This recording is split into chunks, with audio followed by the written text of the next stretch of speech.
A'udzubillahi minasyaitonirrajim. Bismillahirrahmanirrahim. Asyhadu alla ilaha illallah, asyhadu anna Muhammadar Rasulullah. Allahumma sholli ala sayyidina Muhammad wa ala ali sayyidina Muhammad. Kama sholaita ala sayyidina Ibrahim wa ala ali sayyidina Ibrahim bil alaminna innaka Hamidum Majid. Seperti biasanya, mari kita doakan kepada saudara-saudara kita yang telah bersolawat atas peor dakwah ini. Semoga solawatnya menjadi catatan langit amal soleh bagi mereka dan keluarga. Begitu juga kepada kalian semua ya, yang telah mendoakan untuk kebaikanku bersama keluarga. Semoga doa-doa baik kalian juga tercurahkan kepada kalian semua.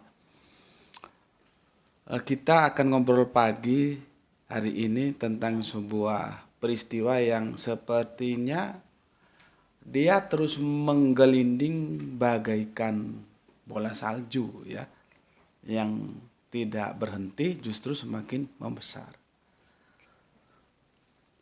Seharusnya tadi malam itu aku menghadiri sebuah undangan untuk menjadi peserta dalam sebuah diskusi tentang apa yang terjadi yang kini menjadi berita, dan itu beritanya seperti tadi ya, bagaikan bola salju ya, terus menggelinding dan membesar, tentang sajen ya, sajen. Namun demikian, karena sesuatu kendala, akhirnya tadi malam tidak jadi, di pending dan akan dijadwal ulang katanya malam Senin, hari Senin ya. Dan kita sudah sepakat Senin ya. Ternyata setelah dilihat-lihat lagi jadwal Senin tidak bisa lagi. Jadi insya Allah malam Selasanya ya. Malam Selasanya kita akan diskusikan tentang sajen ya, yang itu ada di daerah bencana di Gunung Semeru ya. Dan kita doakan semoga Gusti Allah Ingkang Maha Agung ya bisa berkenan untuk mengakhiri bencana itu, dan saudara-saudara kita yang lagi terkena bencana semoga dikuatkan ya. Mungkin itu sebagai nasihat pengingat agar kita kembali kepada Gusti Allah Ingkang Maha Agung, yang mana darinya lah kita ada ya, dan kepadanya lah nanti kita akan kembali. Oke. Aku akan memberikan sebuah, katakanlah, cara pandang ya terhadap sebuah pendapat. Ini judulnya begini: bahas hukum tendang sesajen ya, sesajen. Nanti insya Allah malam Selasa, kalau tidak ada kendala dan itu bisa terrealisasi, di sana aku akan menjelaskan ini secara dari tinjauan antropologis dan teologis tentang sajen ini ya. Seperti ini seharusnya harus dibahas secara antropologis. Sesajen itu sebetulnya dari bahasa apa gitu ya. Bahas hukum tentang sesajen, alim ya, aku sebut alim gitu aja ya, nanti kalau aku sebut namanya nggak enak ya, yang beberapa tahun lalu dan sampai sekarang ternyata itu masih sering dikunjungi, apalagi menjelang Natal ya, oleh peor-peor kita, baik dari yang Islam dan yang Kristen. Ada yang setuju, ada yang tidak setuju, ada yang memberikan reward, ada yang punishment dengan hujatan-hujatannya ya, biasalah ya namanya. Mungkin sosok yang dia panuti aku kritik terus dia tidak terima atau gimana, tetapi ada sebaliknya yang memberikan support. Alhamdulillah ada yang mau memberikan kritik untuk mengingatkan kepada beliau gitu ya. Pada waktu itu tentang kasus Natal yang aku tidak sependapat ya. Maka untuk kali ini namanya nggak usah kita sebut alim gitu aja ya. Alim itu mufrad, kalau jamaknya ulama ya. Karena ini one man ya, satu orang, maka kita sebut alim gitu aja lah ya. Jadi kalau ada alim itu orang yang berilmu ya. Kalau ulama orang-orang yang berilmu. Karena ini mufrad, dia tidak jamak, maka kita sebut alim. Bahas hukum tendang sajen. Tendang ya, bukan tentang, tendang. Sajen tendang. Alim titik 2, Nabi Ibrahim hancurkan berhala tidak harus diteladani. Nah, ini tadi aku baca, ulang kali aku baca judulnya ini. Ternyata ya oke lah, masih oke aku ya. Karena jangan sampai alim kita ini mengatakan bahwa Nabi Ibrahim hancurkan berhala tidak boleh diteladani. Nah, jangan sampai begitu ya. Kalau begitu itu bisa jadi masalah. Orang yang melakukan itu seorang panutan kok, Khalilullah. Jabatannya aja Khalilullah. Khalilullah itu lebih dekat dari sekedar sahabat. Ya. Untungnya diksi yang digunakan Nabi Ibrahim hancurkan berhala tidak harus diteladani. Artinya kalau tidak harus itu kan boleh diteladani gitu loh. Ya. Tadi aku berpikir, tidak ada masalah. Karena jangan sampai alim kita ini bilang Nabi Ibrahim hancurkan berhala tidak boleh diteladani. Nah, itu menjadi masalah besar. Ya. Di sini diksi yang digunakan tidak harus. Artinya tidak harus itu ya boleh kan, gitu loh. Ya. Oke. Yang jadi masalah, beliaunya sepertinya kurang data. Ya. Beliaunya kurang data. Inilah bahayanya ketika kita membicarakan sesuatu, data itu kurang ya, atau kita tidak punya data sama sekali, itu bisa menjadi bias. Ya. Beliaunya merujuk Quran surat Al-An'am 108 ya. Yang terjemahan harafiahnya, jangan memaki-maki sembahan-sembahan orang-orang yang menyembah selain Allah ya. Itu yang dia kutip ya. Dari sini jelas Bapak kita yang terhormat ini ya. Jadi bagaimanapun, setajam apapun cara pandangku terhadap beliau, aku tetap respect ya, tetap memberi hormat ya. Jadi jangan salah paham, bukan aku tidak menghormati, aku menghormati. Tapi kan aku boleh dong berbeda. Menghormati itu bukan harus mengamini apa yang dia bilang. Gitu. Aku kan sudah bilang, aku sama guru-guruku itu menghormati, sangat menghormati sekali. Dan guru-guruku sangat mencintai aku. Tapi bukan berarti aku yes man saja. Apa yang guruku katakan, yes. Oh, enggak begitu.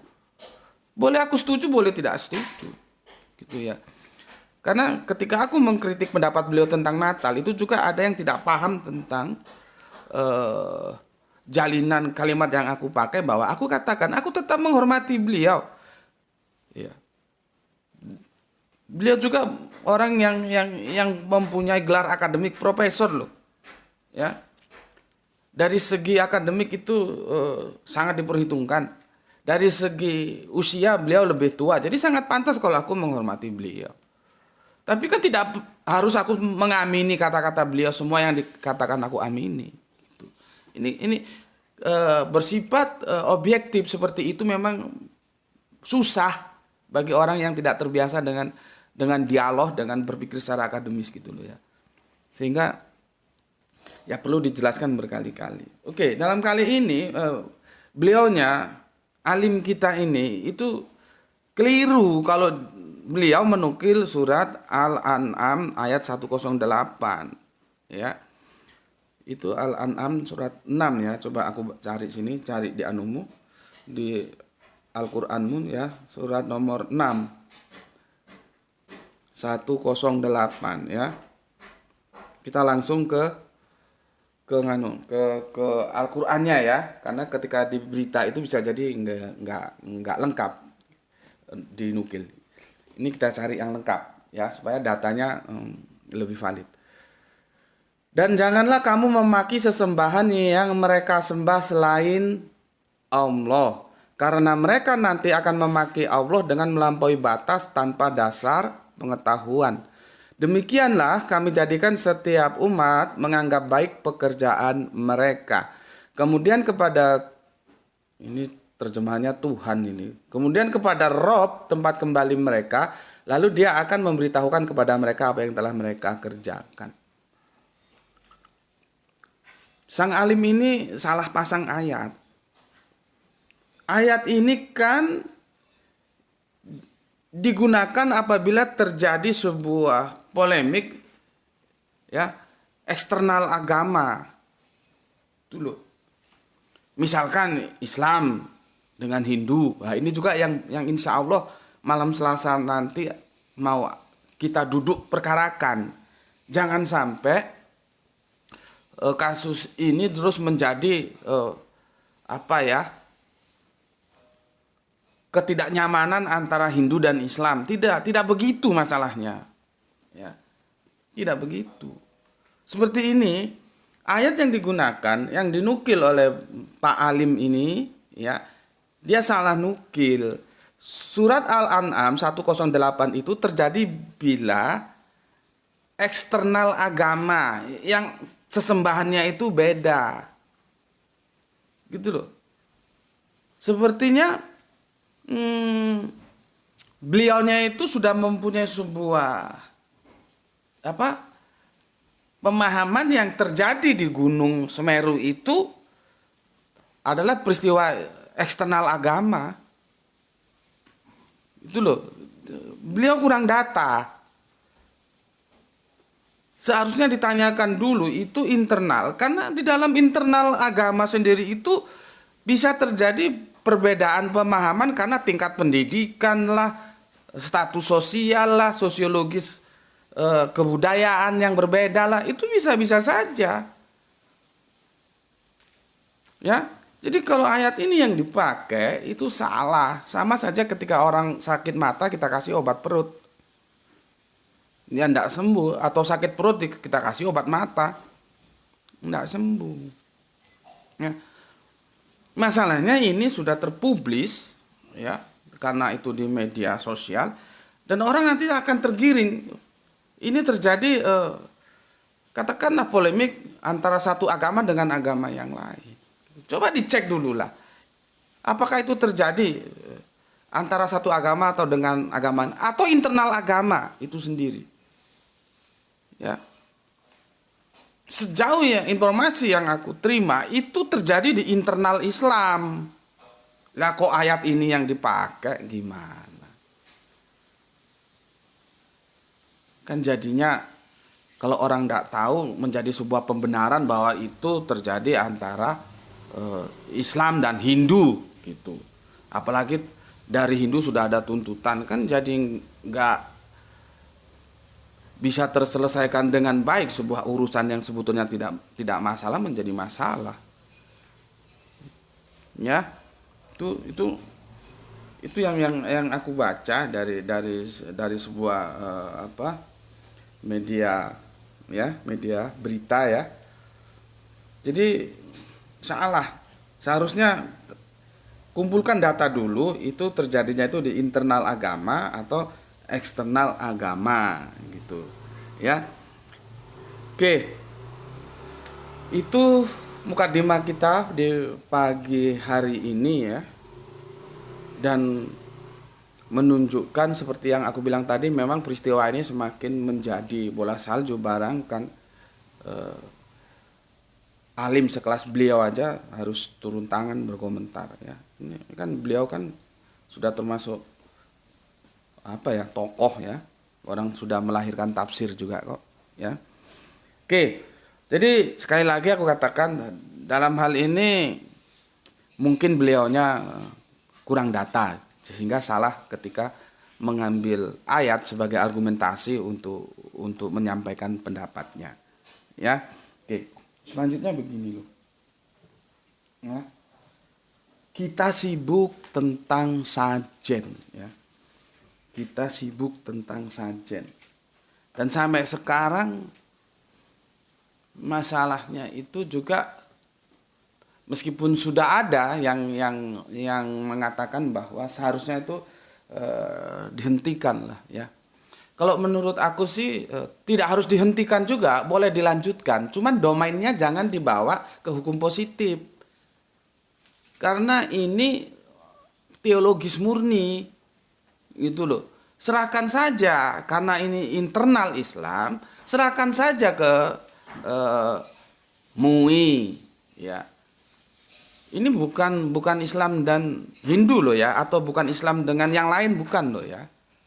Ini internal Islam, maka MUI. Nanti kalau misalkan, kalau ini jangan dipotong lagi bahasaku. Kalau misalkan Islam dengan yang lain, berarti nanti serahkan ke FKUB. Kan sudah ada lembaga-lembaga yang bisa mewadahi itu. Dan ini karena ini internal Islam, silahkan. Kalau memang mau dilanjutkan sih tidak masalah. Tapi ada yang menganjurkan, dosen dari UIN nggak salah itu, sudahlah dihentikan aja. Karena banyak kasus lain yang lebih besar dari ini, bangsa ini urusannya banyak kok. Kok yang begitu-begitu kok terus sepertinya sesuatu yang membuat kita harus habis-habisan energi membicarakannya. Kan begitu. Cuman kalau aku dihentikan monggo, tapi kalau mau dilanjut juga monggo, cuman jangan dibawa ke ranah hukum positif. Hukum positif itu apa bisa menyelesaikan masalah syirik misalkan? Apa ada undang-undang KUHP tentang syirik? Kan tidak ada.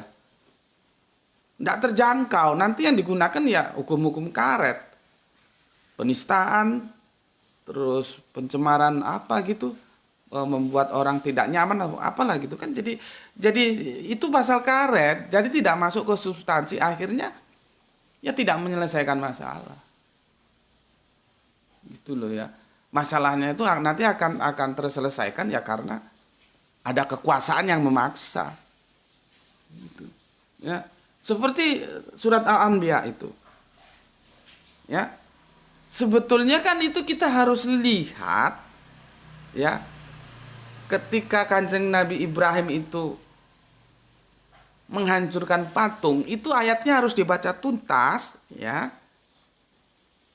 Itu ada satu patung yang ditinggalkan loh. Tidak semua patung dibabat habis. Kenapa demikian? Karena Kanjeng Nabi Ibrahim ingin mengajak mereka berdialog. Tapi dalam secara faktual di lapangan, ya dengan cara seperti itu. Yang lain dibabat habis, yang satu yang gak gedean tuh dikalungin kampak gitu. Lu mau tanya sama ini noh. Dia bilang, lah itu mana bisa ngomong? Lah ya ngomong saja ndak bisa kok dijadikan ilah. Itu loh maksudnya. Cuman kan akhirnya ketika mereka kalah dalam berdialog ya, akhirnya kan bahasa kekuasaan yang digunakan. Ya, akhirnya bahasa kekuasaan. Ya, kita bisa lihat di Al-Qur'an itu di ayat yang ke-68 ya. Di ayat yang ke-68 akhirnya kan begini. Mereka berkata, "Bakarlah dia dan bantulah Tuhan kamu jika kamu benar-benar hendak bertindak." Coba. Akhirnya ketika kalah berdialog, ya, ketika Nabi Ibrahim, lu tanya sama yang gedean itu loh patung itu. Akhirnya mereka tertunduk. Akhirnya kan mereka menggunakan bahasa kekuasaan. Ya, langsung apa? Bakar Ibrahim. Gitu. Nah, sebetulnya kalau ada beliaunya ini, alim kita ini itu menarik untuk dipertanyakan. Seandainya beliau hidup di zaman itu, beliau ada di pihak Kanjeng Nabi Ibrahim atau ada di pihak Namrud sebagai wakil dari barisan yang menentang Allah. Kan ini ada dua barisan ini. Barisan seperti kita bahas kemarin ya. Ada yang penolong-penolong Allah, ya, ada yang pembangkang-pembangkang terhadap Allah. Dan kalau misalkan ada beliau ya, karena tadi dia menggunakan, untungnya yang digunakan itu bukan tidak boleh, tapi tidak harus. Ya, berarti kan boleh juga dong orang tidak harus gitu loh. Ya, kan menarik untuk kamu, untuk aku, untuk kita semua, untuk beliau juga kita ajukan bagi diri kita masing-masing. Seandainya kita hidup dalam peristiwa itu, kita ada di barisan Kanjeng Nabi Ibrahim atau di barisan Namrud. Itu aja.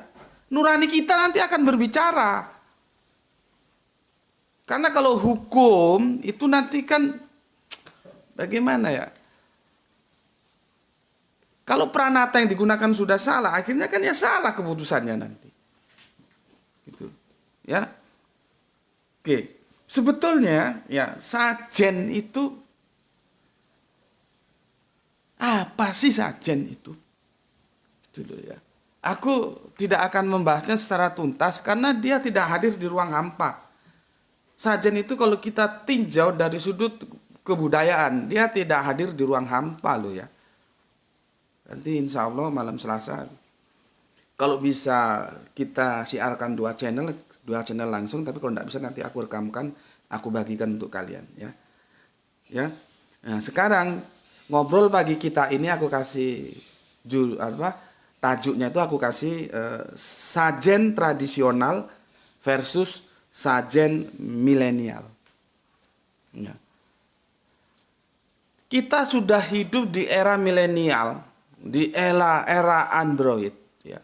Tetapi kita masih begitu asiknya terjebak dalam pemahaman-pemahaman yang tradisional. Khususnya dalam hal ini sajen. Aku tidak mengatakan bahwa sajen tradisional itu harus diabaikan, dilupakan, enggak juga. Ya. Sajen tradisional itu tetap aja, aku kan tadi bilang, kalau mau diberhentikan ya monggo, tapi aku lebih setuju sebetulnya itu dilanjutkan, cuman harus diserahkan saja dari yang sekarang mengurus itu limpahkan ke MUI, biar MUI yang memediasi. Karena itu ranah MUI, nggak bisa hukum positif akan menyelesaikan itu. Kalaupun ada pasti nanti pemaksaan pakai pasal karet, kan? Nah, itu kan sajen-sajen tradisional. Sementara kita dihadirkan dalam kehidupan kita sehari-hari banyak sajen-sajen milenial dan itu meskipun dibicarakan tapi tidak begitu menggembus sehingga sajen-sajen milenial itu menjadi sesuatu yang biasa kita dengar. Ya. Biasa kita dengar. Ya. Sajen-sajen milenial kalau seandainya itu bisa diberhentikan dengan tuntas dan kita dalam kesadaran yang penuh, ya, terlepas apapun agamanya, mau Islam, mau Hindu, mau Buddha, mau Kristen, kita dalam kesadaran yang penuh membangun kehidupan berbangsa dan bernegara ini dengan baik, dan kita sudah sepakat tidak lagi akan memberikan dan meminta sajen, enak hidup kita ini. KPK tutup. Nggak perlu lagi KPK. KPK ini kan ad hoc. Ini dibentuk karenanya apa? Karena sajen-sajen ini sedang menggurita. Ini loh. Sajen-sajen ini begini sudah begitu menggurita. Ya. Dan itu sudah masuk ke dalam semua aspek. Ya. Dalam pendidikan masuk. Contohnya, ya, ketika seseorang itu menempuh jalur yang katanya itu di pendidikan itu namanya ada jalur mandiri atau apa, kok nggak tahu. Sekarang banyak istilah. Terus sekarang katanya bidik misi mau diganti lagi istilahnya apa. Padahal isinya ya gitu-gitu doang. Sama dulu waktu aku tahun 70-an, yang aku sudah bilang kemarin, ada SPG, PGA, SEMEA. Tinggal kita mau mana, mau jadi guru agama masuk PGA, mau jadi guru masuk SPG. Mau jadi ekonomi masuk SEMEA, di jurus begitu. Terus itu dilebur jadi SMA. Sekarang beralih lagi jadi namanya kejuruan. Podo wae isinya. Cuma namanya digonta-ganti. Terus apa? Kontribusi terhadap kemajuan anak bangsa itu apa? Nggak ono. Itu loh. Jadi sesuatu yang sebetulnya tidak harus diurus gitu. Ya. Sekarang ada jalur yang nggak tahu itu nanti dibuka lagi nggak. Jalur namanya jalur mandiri. Misalkan dia punya kemampuan bisa kasih sajen sekitar berapa ratus juta gitu, meskipun anaknya bodoh, bisa aja masuk ke dokteran. Lah kalau anak bodoh, cuman karena orang tuanya bisa kasih sajen sesuai yang diminta, terus dia jadi dokter, padahal dia bodoh. Apa enggak nanti orang sakit perut itu yang diobati matanya kira-kira? Kan jadi masalah. Ya, itu sajen itu. Ya. Dan sekarang kita mau jadi apapun itu perlu sajen. Ya. Aku, kamu, kita semua, misalkan nanti pengen jadi apa? Pengen jadi katakanlah wali kota, pengen jadi bupati, pengen jadi gubernur. Ada yang nggak pakai sajen? Itu loh, ya. Terus adanya seseorang sudah terlibat di dakwah, koruptor, masih bisa berkeliaran. Kenapa? Karena dia ngasih sajen. Ya. Banyak sajen-sajen yang bermasalah ini seharusnya kalau kita kembali dalam kesadaran kita sebagai bangsa yang beragama, apapun agamanya mesti melarang itu sajen-sajen. Enak kita hidup ini. KPK tutup sudah, tidak perlu ada lagi KPK.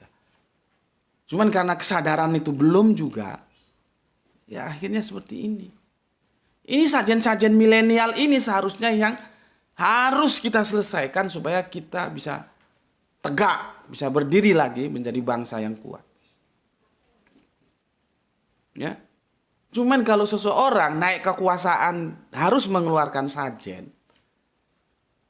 Apakah kalau dia sudah berkuasa dia tidak akan minta sajen? Kan begitu.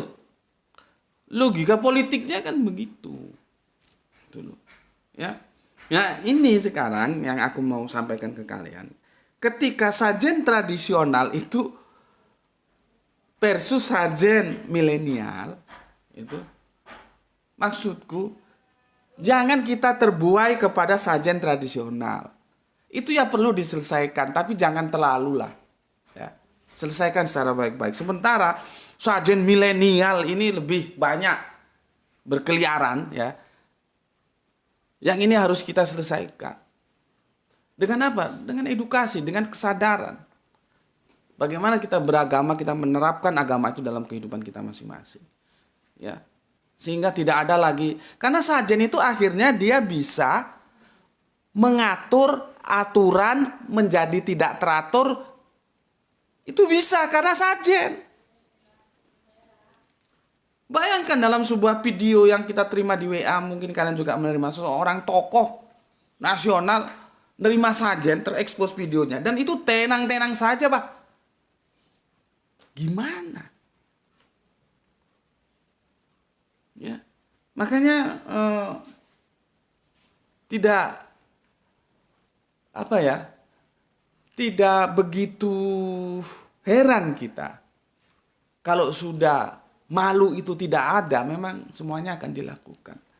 Makanya Kanjeng Nabi mengatakan bahwa malu itu sebagian dari iman.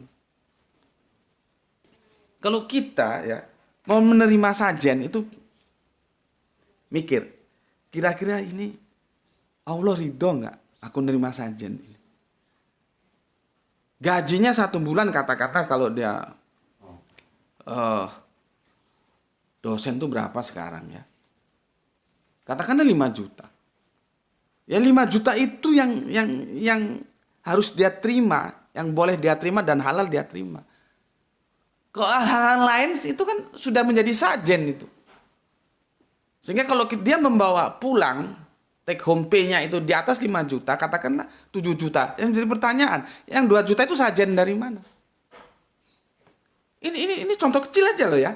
Akhirnya nih kalian bisa meluaskan ke segala kehidupan. Karena apa?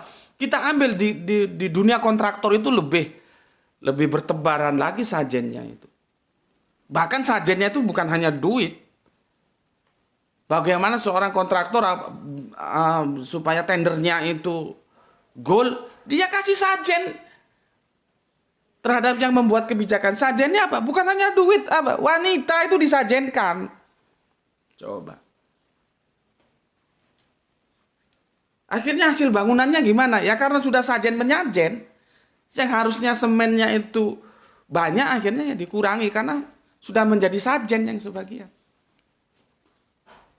Itu di dunia kontrak, di dunia banyak lah ya. Banyak di dunia apapun banyak seperti itu. Ya. Seperti gratifikasi. Gratifikasi itu sebetulnya itu gimana kedudukannya? Boleh nggak itu dimiliki secara pribadi gratifikasi itu? Kan tidak boleh. Karena dia mendapat gratifikasi karena dia mempunyai sesuatu, biasanya kekuasaan. Tidak bisa terlepas dari kekuasaan yang melekat pada dirinya. Kalau dia bukan siapa-siapa, tidak mungkin dia mendapatkan gratifikasi. Masalahnya bagaimana kita akan mendudukkan gratifikasi ini? Misalkan aku dosen, aku membimbing, menguji. Ada mahasiswaku, dia mau ambil gelar doktor. Dia ujian, aku uji. Setelah itu aku nyatakan lulus. Setelah lulus dia datang ke rumah. Bawa kontak, bawa BPKB, bawa mobilnya. Pak, saya mengucapkan terima kasih. Saya sudah lulus. Ini hukumnya gimana ini? Ini kan gratifikasi ini. Ini hukumnya boleh saya terima atau tidak boleh? Kan ini sesuatu yang harus ada aturan-aturan main yang tapi ya bagaimana? Kadang-kadang ada yang bilang bahwa aturan itu dibuat untuk dilanggar kok. Ya ribet lagi. Ya, ribet lagi memang, ya. Makanya intinya kita harus paham bahwa sajen tradisional itu ya sudah begitu itu, bukan berarti kita abaikan, tidak, itu juga kita urus. Tetapi yang juga tidak kalah ruwetnya, ribetnya ini adalah sajen-sajen milenial yang ada di sekitar kita saat ini. Kalau kita kembali kepada kehidupan beragama kita masing-masing, karena tidak ada pun satu agama yang membolehkan kita memberi atau menerima sajen, itu KPK tutup. Sudah, nggak perlu ada KPK. Semua hidup dalam kejujuran. Sehingga tidak ada lagi sajen-sajen beredar yang itu kacau. Karena sajen itu kacaunya seperti aku bilang tadi. Dengan kekuatan sajen, dia bisa membuat atau mengatur yang teratur itu menjadi tidak teratur, keluar dari aturan. Itu loh. Ya. Paham? Dengan kekuatan sajen, ya, dia bisa mengatur yang sudah teratur itu menjadi tidak teratur, keluar dari aturan. Nah, kalau semua sudah begitu kan babak bunya kehidupan kita. Ya. Maka dari itu tidak ada bosen-bosennya. Kalau menurut aku sih kembali ke agama. Mari kita hidup, ya, dalam aturan agama kita masing-masing. Ya, seperti yang aku bilang tadi, ya. Semua agama itu ketika berbicara tentang yang humanisme itu ketemu di sana. Nanti yang berbeda itu ketika vertikalnya, horizontalnya ketemu, humanismenya ketemu, teologisnya itu yang tidak ketemu, akidah itu nggak ketemu, ya. Kan nggak ada agama, oh kamu jadi maling sana, nggak ada mengajarkan gitu, ya. Jadi itu ngobrol kita pagi ini, ya. Seperti janji aku tadi, insya Allah kalau misalkan malam Selasa nanti terrealisir, kalau bisa disiarkan lewat 2 channel sekaligus, akan aku bagikan untuk kalian, ya. Dan kalau memang tidak bisa, aku berusaha merekamkan dan aku akan membagikan untuk kalian menjadi pembelajaran kita bersama.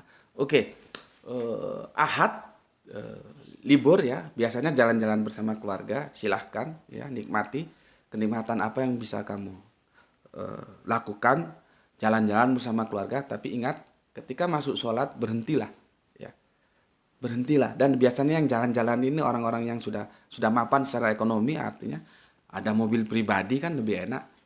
Kapan saja dia, oh ini sudah masuk waktu duhur, cari mana tempat terdekat, ada langgar, ada masjid, sholat dulu. Nanti lanjutkan lagi, tidak apa-apa.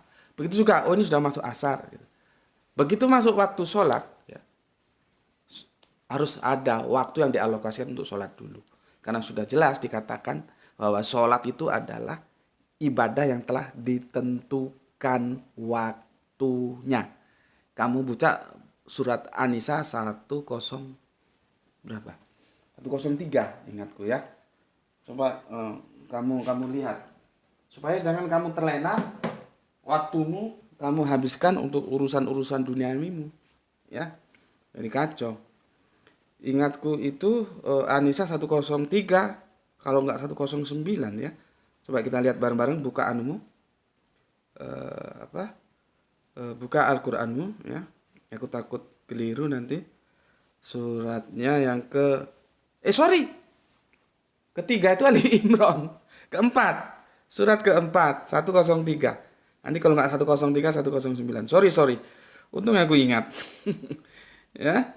10 salah, 103.